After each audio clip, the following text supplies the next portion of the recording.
Philippians chapter 1, di po tayo iihan na this morning na sabi na po natin ating mga announcement at nakarinig tayo ng patotoo. And we will continue sa message sa libro ng Philippians, mga kapatid, chapter 1, verse 27. Philippians 1:27 hanggang 30. Philippians 1:27 to 30. We are happy, kasama natin ang bawat isa. Amen? Hindi tayo masaya. Amen? So we pray sa mga kapatid natin nga namimiss natin sa mga pananambahan that we makapiling natin sila sa pagsamba sa Diyos kasama ng Panginoon, no? Philippians 1:27, babasahin natin. Kung nandiyan na po kayo mga kapatid, hanggang verse 30. Philippians 1:27 to 30. Ito pong ating teksto ngayong umaga, teksto. Mga kapatid, tayo po ulit tumayo at tayo magbabasa. Philippians 1:27 to 30, babasahin ko po. Didiretso na po tayo sa ating message ngayong umaga na ang ating tema ay Unity in the Gospel. Pagkakaisa sa Ebanghelyo ni Kristo. So verse 27, babasahin ko po. Nganya na, an importante nga butang, amo nga mag-ukoy kamo, hin kinabuhi, nga subay, han maupay, nga sumat ni Kristo. Basi, bisan kung diri ako makakada, ngan igkakita ha iyo, ibatian ko nga nagpadayon kamo, hin kadigon, didahin usala nga panuyo. Ngan, nagkakaurusa kamo hin pagpasangyaw, han maupay nga sumat. 28. Ayaw kamo kahadlok, han iyo mga kaaway. Amen. Ayaw kamo kahadlok, han iyo mga kaaway. Dayuday magmadasigon kamo, ngan magpapakita ini haira, nga ira an kapakyasan, ngan iyo an pagdaragan. Kay an Dios an nahatag han pagdaragan. 29. Kay gintagan kamo han talagsaon nga higayon hin pag-alagad kan Kristo, diri lahin pagtuo ha iya, kundi hin pagantos man tungod ha iya. Verse 30. Yana, makakabulig na kamo haakon han pakig-away. Amoy ni nga akon pa pinakiawayan hadto. Ngan tubtob nga dayana sumalahan iyo hin batian, amo gihapon ini nga akon ginpapadayon hin pakig-away. Pagpalain ta ng Diyos mga kapatid, pinagihan iya mga pulong sa pangalan ni Jesus. Amen. Makalingkod po tayo mga kapatid. Salamat po. So yung binasa natin ay sumpay lagihapan aton mensahe series natin sa Philippians. Last Sunday ang ating preaching ay Christ is preached. Nung Thursday ang ating message ay Christ is magnified. Kristo matagan hin kadungganan, hakamatayon man o hakinabuhi. Ngayon mga kapatid, ngayong umaga sa pagpapatuloy ng biyaya ng Diyos sa atin sa kanyang salita ay mapapakinggan naman natin ang mensahe sa pamagitan ng salita ng Diyos na ang punto ng ating mensahe ay pagkakaisa sa Ebanghelyo ng Panginoon. Nandyan po sa verse 27 ng ating sinisiring versikulo. Only let your conversation be as it becometh the gospel of Christ, that whether I come and see you or else be absent, I may hear of your affairs, that ye stand fast in one spirit, with one mind, striving together for the faith of the gospel. Mga kapatid, ang Philippians ay simbahan ng Panginoon na kundiin gingrasya ng Diyos na maabutan ng Ebanghelyo sa pamagitan ni Apostol Pablo. Gintagan hirahan tugon han Ginoo na kinanglan it ira kinabuhi subay permanente han maupay nga sumat. Mga kapatid, anaton ging karawat nga maupay nga sumat, dili naton basta gintutuuan kundi pinapamuhay. Amen? Yung conversation dyan ay hindi ibig sabihin kagaya ng message or text. Pag sumiri nga conversation, lifestyle. Conversation, pamumuhay. Kaya nga dito, sa waray nga kasalin, ang pagkasabi ay panginabuhi. Ayan, no? In verse 27, kinabuhi nga subay han maupay nga sumat ni Kristo. Mga kapatid, mahirap mabuhay sa maupay nga sumat ni Kristo kung hindi ka ligtas.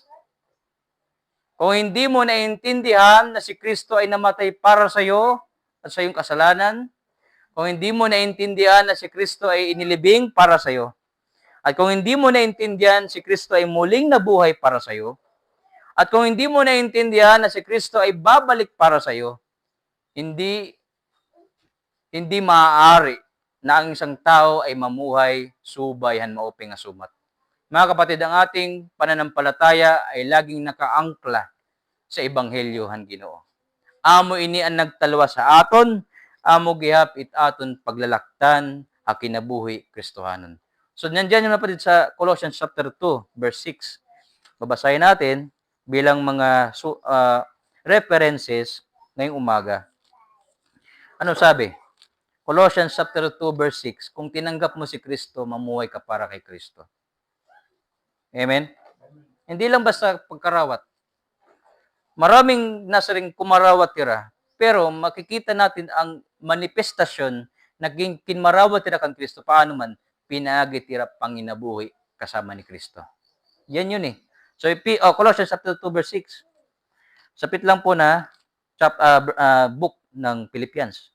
Sabi dito, as ye have therefore received Christ Jesus the Lord, so walk ye in Him. So yung tinanggap mong mensahe ng kaligtasan, yan ang paraan mo rin ng pamumuhay. Kaya nga mga kapatid, nagsabi ang Biblia, ang sino mang na kay Kristo ay bagong nilalang. Sa ating patutuo bilang Kristiyano, laging naglalaban yung dating buhay mo, bibi, at yung bagong buhay mo ngayon sa Panginoon. Amen? Dati, ang buhay mo nasa kalibutanon nga kalipay, kalibutanon nga mga kasalanan. Ngayon, meron ka ng bagong buhay sa Panginoon. Kagaya ng kahapon sa practice, sabi ko, ang dati awitin, pusong bato. Ngayon, awitin, Jesus paid it all. Meron talagang changes. Mayroong imposible nga ang tao makakadaha Ginoo nga waray pagbabag-o. Imposible. Kaya ang Ginoo hin milagro. Amen. Tanan nga buta nga nakadakan Kristo nakakita. Tanan nga piang nanakadto kan Kristo nakalakat. Tanan nga may sakit pag lakat ni rati kang Kristo upay na hira. Kaya imposible nga an makasasala dumaop kan Kristo nga diri hira maging baraan. Sabagat ang Diyos ay Diyos ng milagro. Kaya mga kapatid, ang pamumuhay sa Ebanghelyo ay isang pagpapala sa atin. Kaya, pinagihiton mga kapatid sa ating kaligtasan. Huwag natin kalimutan yung araw na tayo niligtas ng Panginoon. Kailan yung araw na nakakilala ka kay Kristo? Anong petsa? Sabagat kung tayo ipinanganak na muli, meron tayong birthday sa unod, meron tayong birthday sa spiritual. At yun yung araw na kung kailan naintindihan natin ang maupay na sumat. At yan ay ating ipinapamuhay sa araw-araw. Amen? Sa ating paikipag-usap, sa ating paikipag-negosasyon, sa ating lahat ng dealings, everyday decision, ay laging nakasalalay sa Ebanghelyo han Ginoo. Sa pagiging matapat ng Diyos, sa kanyang pagiging totoo, sa kanyang sakripisyo.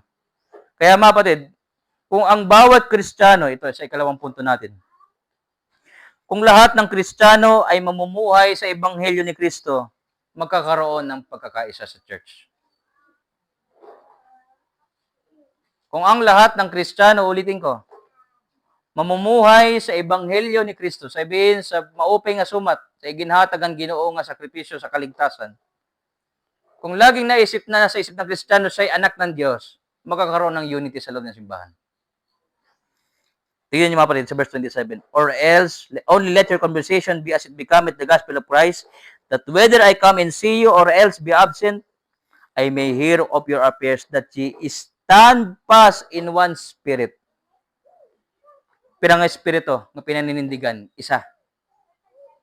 Ano pa? With one mind, isang isip. Isang spiritu, isang isip. Striving together for the faith of the gospel. Mga kapatid, mahirap magkaisa sa church kung iba-iba ng isip. Amen? Mahirap magkaisa sa gawain ng Diyos kung iba-iba ng spirito. Mahirap magkaroon ng pagkaurusa sa church kung iba-iba ng puso, iba-iba ng iisip. Kaya nga mga kapatid, sa iglesia, kung bakit tayo tinawag na church, it means we are one body, isang lawas. Ngaranda mo kita, tinawag tayo ng Biblia at ng Diyos na isang katawan. Kaya dapat ang isang katawan may isang isip, may isang puso, isang layunin. Sa Ephesians chapter 4, may kita natin that the church must be united, magkaurusa. Magkaurusa. Ephesians chapter 4, verse 3. May kita natin mga kapatid na ang church dapat nagkakaisa. At paano magkakaisa? Kailangan lahat mamuhay sa Ebanghelyo. Kapag hindi na mamuhay sa Ebanghelyo, magkakaburublag ang mga anak sa Ginoo. Kailangan magpabilin sa mauping sumat. Ephesians 4 verse 3. Ano sabi ng Biblia, mga kapatid? Sa sapit lagat na book. Ephesians 4 verse 3. Talinguhaan pagpadayon han pagkaurusa. Amen? Ngay ginhatag ang Espiritu, pinaagihan kamurayaw nga naggagapos ha iyo. Verse 4, may adao sa nga lawas, ngan usa nga Espiritu. Amen? Pira, usala, di ba? Amen? Verse 4, usala nga lawas, usa nga Espiritu.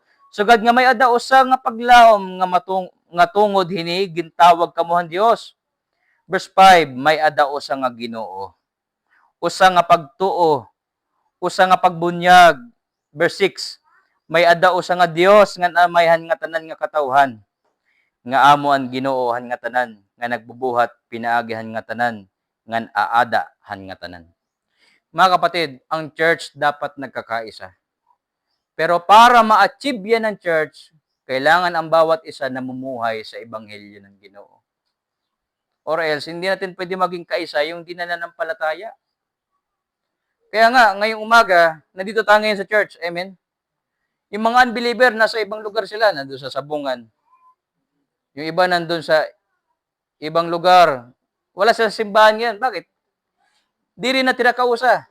Kaya ano? Di sila ligtas eh. They are unbelievers.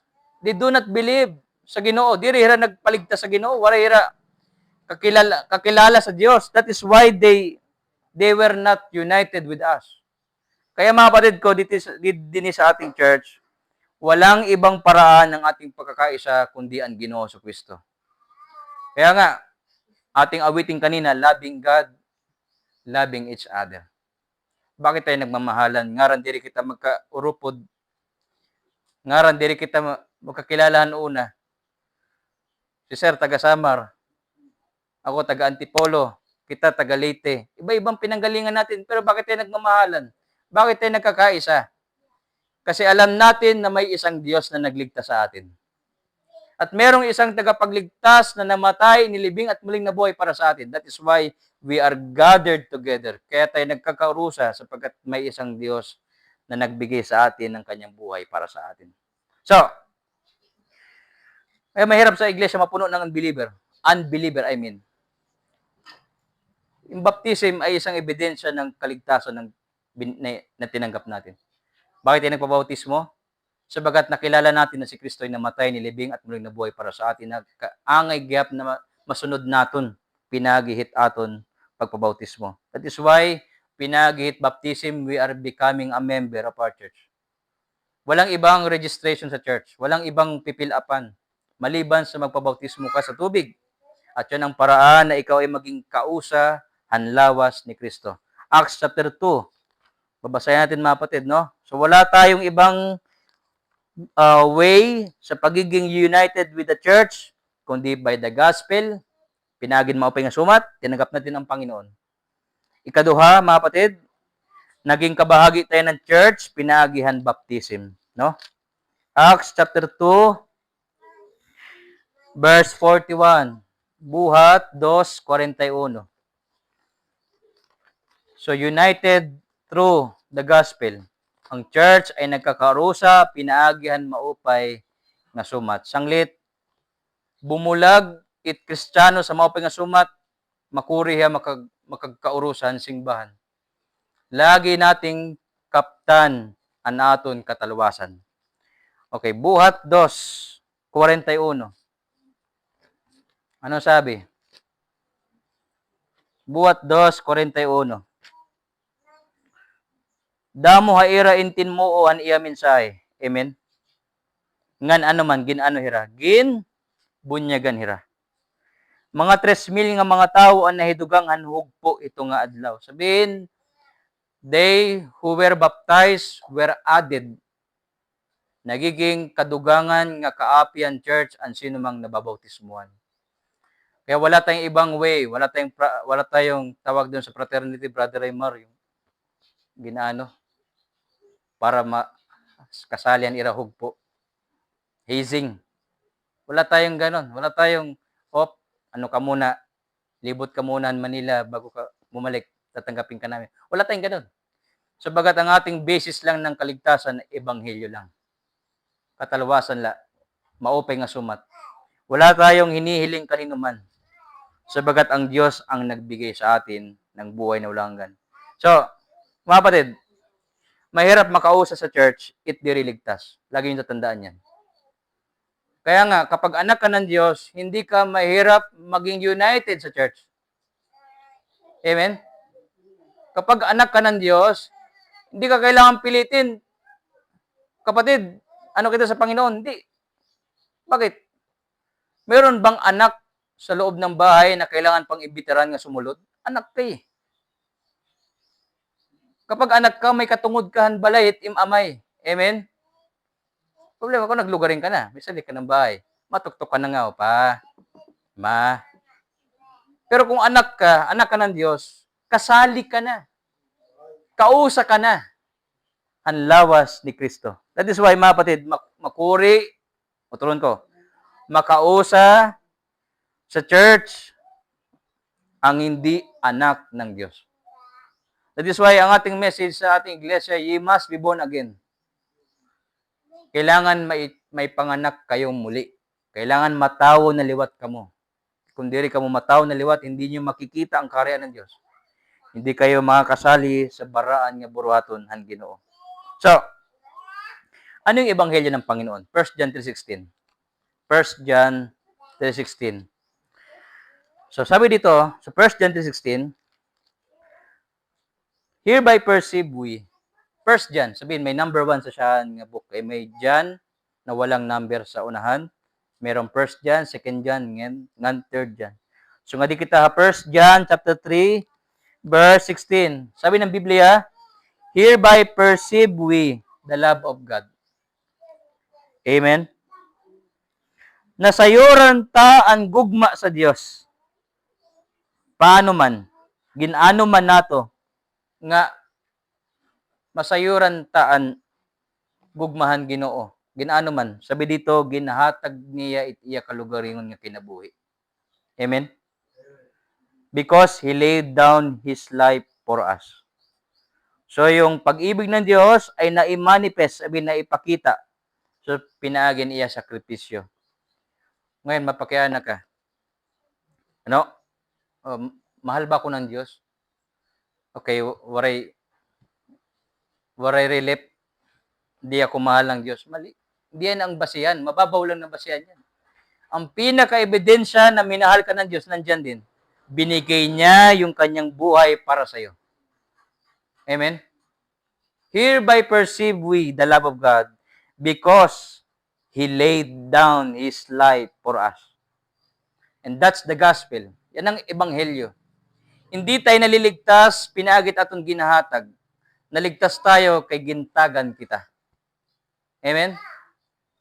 Panginoon, bibigay ko yung buhay ko sa iyo para maligtas ako. Mali.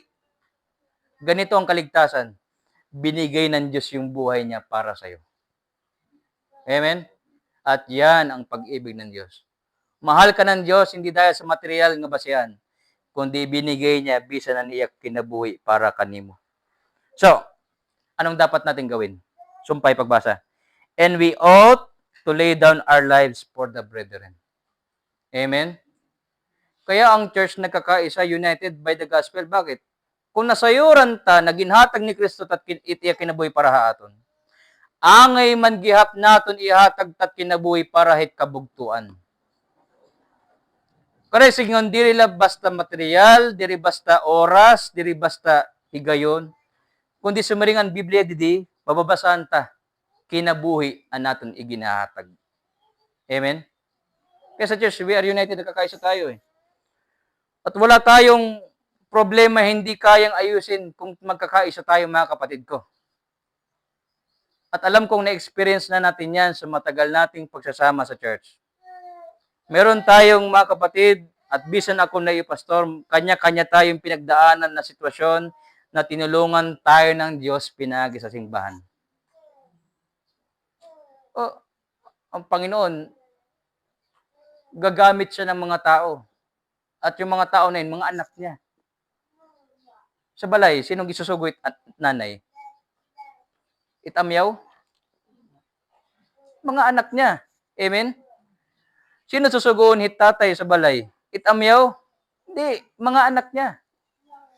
Kaya, pangit na sitwasyon yun na kung yung mismong magulang mo, ibalugod at ginsusugo nga ikaw, diri ka nasugot. Sabagat ang Diyos, kung siya may ipapagawa niya sa mga anak niya. Nakuha niyo mga kapatid ko? Isa yan sa paraan at may pakita natin na anak tayo ng Diyos. Bakit? Ginagawa natin ang kalooban ng Diyos. Ano yun? Ibigay ang buhay sa kasibugto natin. Kapatid, kamusta? Nangangamusta tayo sa bawat isa. Nabisita kita, Brad, kamusta? Kamusta ang kalagayan mo? Mag-pray tayo. Meron ka bang problema? May suliranin ka ba? Ano man imo kabutang yan na. Kung medyo kung may bubulig ko. Ay lapag baribad. Nakuha niyo mga kapatid ko. Sabagat kung nagmamahal tayo, hindi lang sa salita. Amen? Madali kasi magsabi ng, I love you. Parang hanas Hana. I love you. Pero ang tunay na pag-ibig pinapakita sa ginagawa natin. Amen? At ano yun? Bigay mo yung buhay mo sa kapatiran. Kahit yung hininga mo malagot para sa kapatiran mo, gagawin mo. Sabagat ikaw gihapon, nakakarawat gihapiton nga, kinabuhi ti kang Ginoo. Kapatid, kung luloobin ng Diyos, bisan ta kinabuhi, ihatag ko mo. Loobin ng Diyos. Di kita papabayaan, bisa anot may nabo. Amen? That is the one thing na pinapakita na united kita, nagkakaisa. Meron bang nagkakaisa, nagpapabayay bawat isa? Meron bang ganun? Wala. Amen? At hindi rin asya sa simbahan nga nagsikreto. Magsabi tayo sa Panginoon. Or else, nawawala sa atin ang blessing ng Ginoo. Meron tayong church na masasabihan ng ating pangangailangan. Amen? Meron tayong mga kapatid na pwede nating maistoryahan. Brad, meron akong ganitong kailangan eh. Brad, may problema ako eh. Sister, meron akong ganitong sitwasyon eh. Pwede tayong mag-istorya sa bawat isa. Balik tayo sa Philippians 1:27. That ye stand fast in one spirit. Paano tayo magkakaisa kung iba-iba tayo ng level? Merong maubos naman, may dapit haigbaw, may iba-iba, di nagkakatama. Pinagihan ebanghelyo, tayo ay nagkakaisa. Amen? Kaya nga, di rin natin pwede payagan yung kaawod. Di natin pwede tugutan. Kaya no, kaawod, nagiging atabay, lugod natin sa matag-usa nga pagkaurusa. May kapatid tayo, malala na yung kalagayan, hindi natin natulungan kasi hindi nagkwento. Hindi naiwasan, mapasugo pastorhin ahente. Imbistagahi. Diri asya. Nakukuha niya mga kapatid? Magsabi tayo na totoo. Merong verse sa Biblia na nasaring, iundang na naton ang pagbinuwa. Sabihin mo yung totoo. Amen? Ephesians, basahin natin. Ephesians chapter 4, verse 25. Ilayo na nasa ating katawan ang pagsisinungaling. Sabihin mo yung totoo sa iyong kapwa kapatiran. Sabagkat mga magkakapatid tayo. Amen? Ang urog na siringhit kapatiran, okay lang. Pero sa luyong ngayon may problema na. Amen? Yatin maiwasan yung ganong mga sitwasyon mga kapatid. Pero kailangan nating magkaisa sapagkat magkakapatid tayo sa Panginoon. Ephesians 4 verse 25. Sanglit, ayaw na kamo pagbinuwa. Amen? Kinanglan igsumat niyo ang kamatuoran ngadtuhan iyo bugto. Kay mga kaapi kita nga tanan lawas ni Kristo. So ang church is edified, lumalakas kung namumuhay sa ebanghelyo. We give its life to everyone. Kapatid, ito ang buhay ko. Kaya nga hindi welcome sa ating iglesia ang pag-aaway-away. Ano sasabihin natin? Hindi welcome sa church natin ang pag-aaway-away. Ano sasabihin natin? Amen? Hindi welcome yan. Kung may maliit na gulo, ayusin kagad. Sabi ng Biblia, kung may danimod, kung natisod ka sa kapatiran, di ba, church discipline, alala ninyo ang lesson natin. So, kadto istorya ka mo maupay. Kapatid, amot akon baga, masisiring nga imo kay baga naigo ako, han imo binuhat, ginayakan. Nag-iyo istorya ka mo para matuhay. Amen? Diri para magpurok. Ay, Sir Ricky, ano magpurok, magsabong? Diba? Anong nangyari, sir, nung sinabong yung manok mo na kaigot? Ayaw ko na sumpayan. Kapag nagsasabong, imposible nga diri wari casualty. Kaya kapag ang Kristiyano nag-aaway sa igkasi Kristiyano, nagkakamay casualty. Kaya hanggat maaari tayong marurunong na sa pananampalataya ay kaya ng mag-handle ng kahit maliliit na mga isyu. Amen? Sabagat iniingatan natin ang pagkakaisa ng simbahan. Hindi welcome ang kaguluhan sa atin. Kagaya sa Pilipos, basahin natin. Sa Pilipos, may din nag-aaway. Basahon ta. Chapter 4. Meron ditong mga kapatiran na nagkakagulo sa Philippians 4. That is why, mahalaga na pag-usapan natin yung pagkakaisa sa Ebanghelyo. Upang tayo ay pagpalain ng Diyos, ikaduha, malikayan ang mga sugadhininga kaguluhan sa simbahan. Philippians 4 verse 1, basahon ta. Nandiyan na kayo mga kapatid. Philippians 4:1, mga hinigugma ko kabugtuan, minahal ko gud kamongan, minimingaw ako hay iyo. Minimingaw gud kay nakaprisoya. Amen? Nakakalipay kamo haakon, ngan ipinaparayaw tagud kamo. Sanglit pagmarig-on kamo didahan Ginoo. Verse 2. Judea, ngan Sintiki. Maganda yung pangalan niya, no? Judea, ngan Sintiki. Huwag niya lang palitan yung first name ng Bu.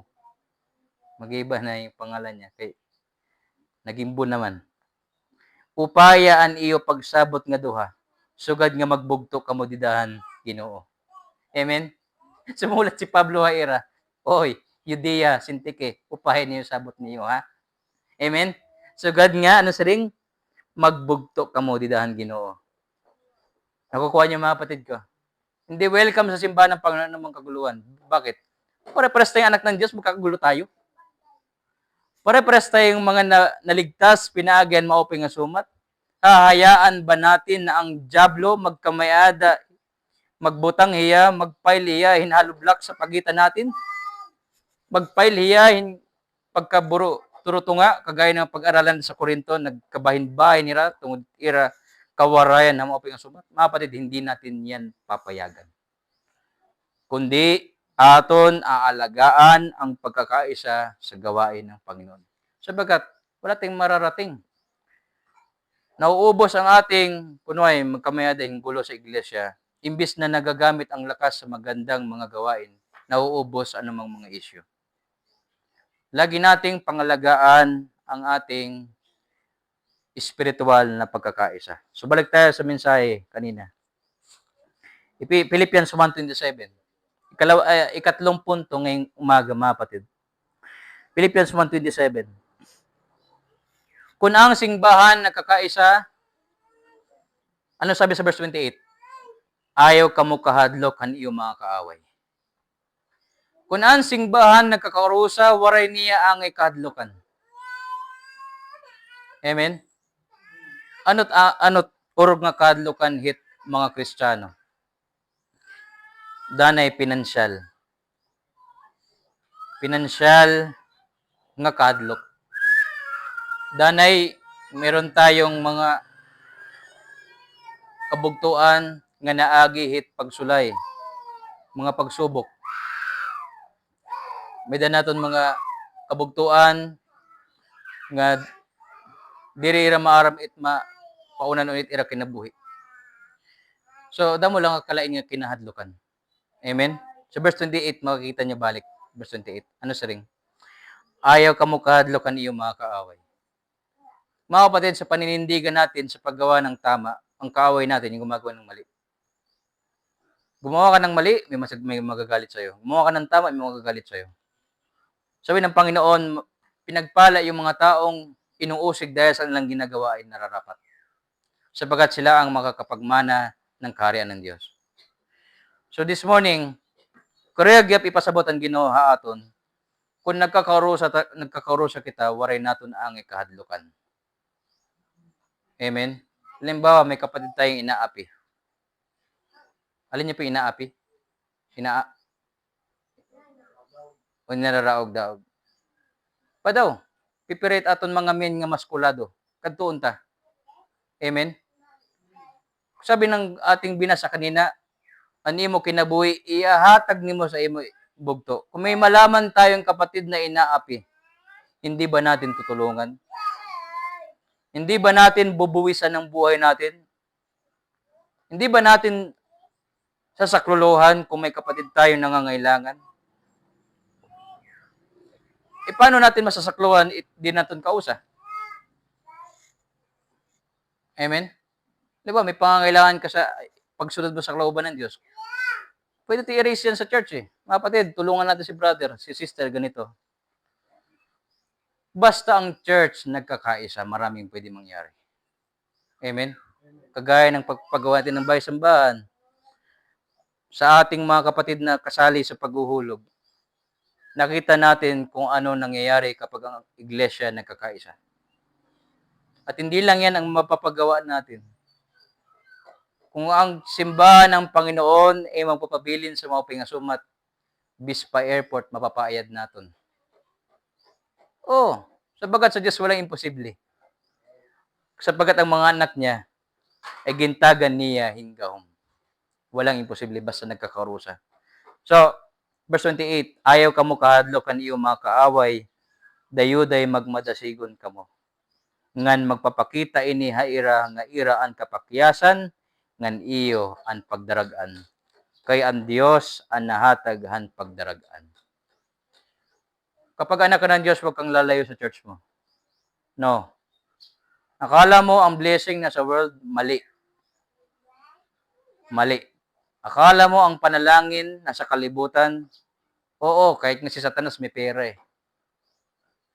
Pero iba ang blessing kung ang pagpapala mo galing sa iglesia.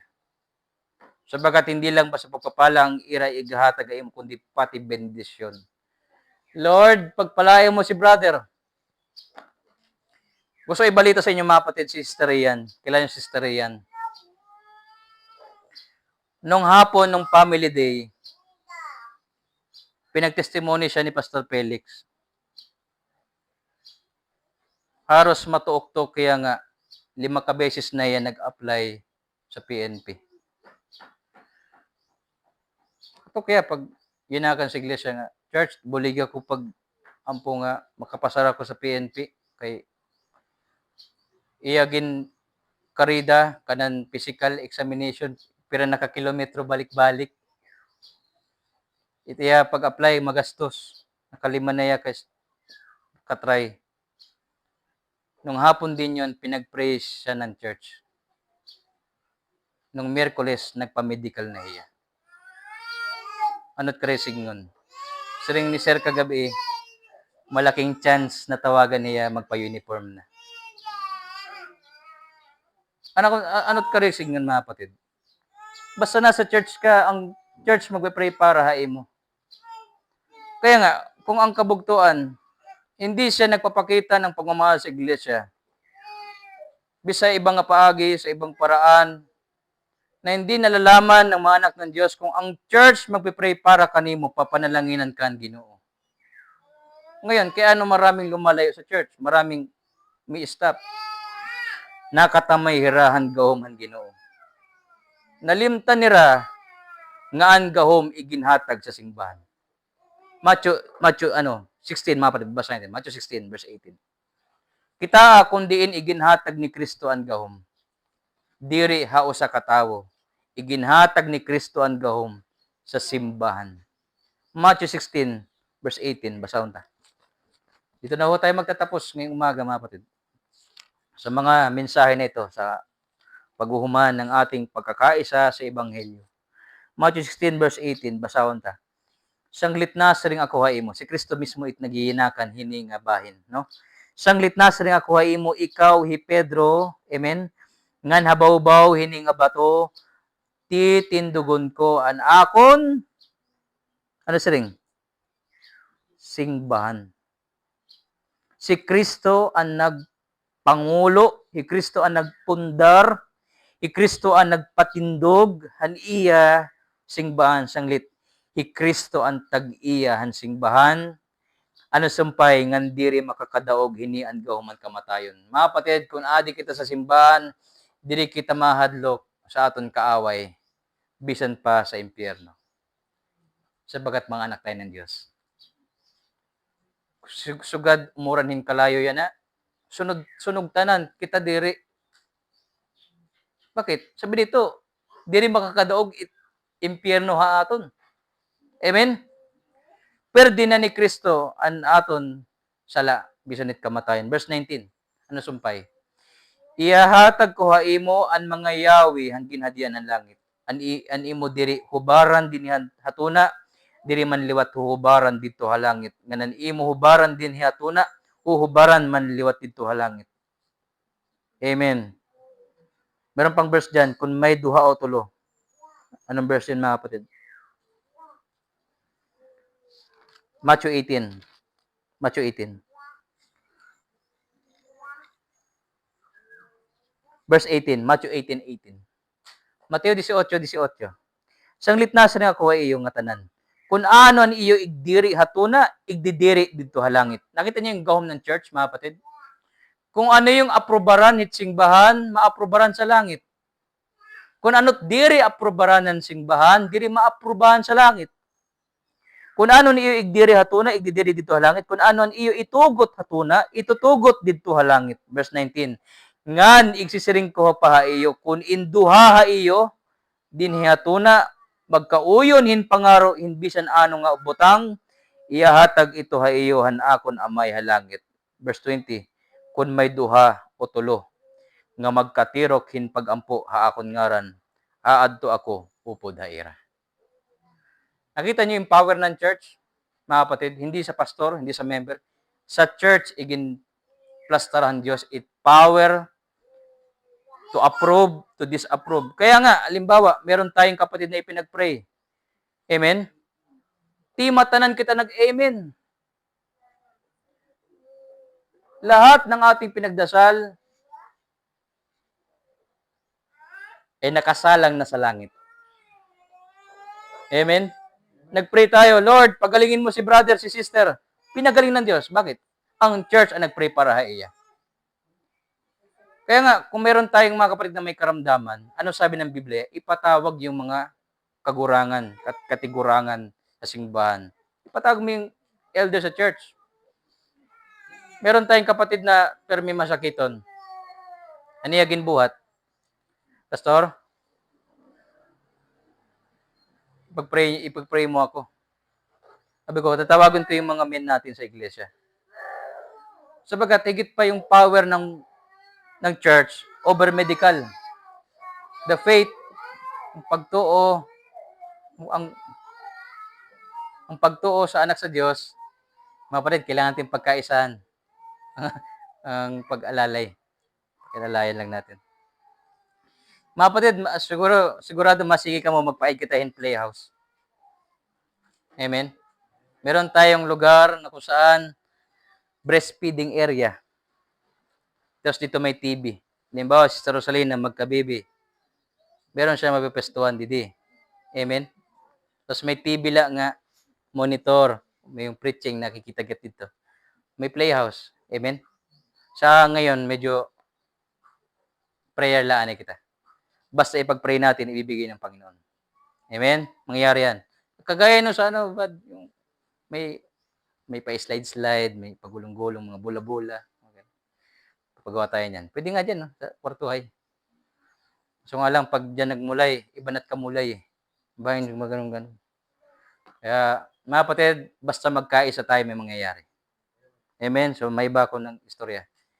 Babalik tayo. Gusto ko mabigyan to ng diin para hindi masayang yung ating pagpamati. Mga kapatid, ang power ibinigay ng Diyos sa church. Kaya love your church. Amen? Mahalin mo ang church mo. Kung saan ka napabilang. Ngayon, kung wari ka pa church, kung nakakita ka na ng church, mag-surrender ka sa Diyos na Panginoon, salamat nga natadaan ko ni mo church na iginawalin ni mo pulong. Kaya adaan ni mo grasya ng panalangin. Magigiya hit akon kinabuhi, Kristohanon. Kaya ayaw kahadlok, kaya ang singban nagkakaurusa. Kaya nga mga kapatid, isa sa nakaka-trigger hit aton pag-aalala kung ang ating gobyerno, may iba ko, magkakagulo, tapos may kaaway tayo. Halimbawa, meron tayong kalaban ng mga bansa, tapos ang gobyerno natin masamok. Paano tayo makapag-andam? Hindi natin mamamalayan, hinihinay na tayo ng kung ano man nga mga ganon din sa iglesia. Kung ang church magulo, paano niya malalabanan ng dyablo? Pero kung ang simbahan nagkakarusa, nangungurog ityawa. Nangungurog ya. Kita niya yung mga sundalo naka-formation eh. Hello, ready to fight, ready to stay, ready to go, ready to die. Sabagat namumuhay sila sa mga upay nga sumat. So mga kapatid ko, sana magpabilin ha ato ng kamurayo. Bisan pa sa atong simbahan, pilion ta pirmi na mapadigo na nato simbahan sapagkat dinhi iginhatag ni Kristo an iya gahom. Iyan ulo, kita an iya lawas. Kung anot, pagbubutan it lawas, sabagat yun ang ginbutan an ulo. An aton aprobahan, maaprobahan sa langit. An aton disaprobahan, diri maaprobahan sa langit. Sang lit mapatid, magpabiling kita na namumuhay sa maupay nga sumat. Magkakaisa tayo, waray naton angay katakutan. Lahat ng pangangailangan ibibigay ng Diyos sa atin as long we are united. Wag tayong mahiya, kagaya ng ating mensahe kanina, kaawod na ihimoton nga atabay, haton kadatagsa. Tanggala iton nga kaawod. Maging open tayo sa bawat isa. Let us pray one another. Magampo kita para hit matag-usa. Bumulig tayo sa mga gawain. Amen? Sumali tayo bilang ebidensya hit aton pakikig-urusa. Napasalamatan ko sa Diyos ang inyong pagmamahal mga kapatid. At naway, ito'y mas lalong sumagana. Pag-pray nyo rin ako mga kapatid, sapagkat yan ang aking hingyap bilang alagad ng Ginoo nga magpabilin sa ating iglesia ang kamurayaw ng kalinaw naton Ginoo. Ingatan tayo ng Diyos sa ating pangalagad. Sumayin nyo ang kapayapaan mga kapatid, ang pagpapala at grasya. Let us pray.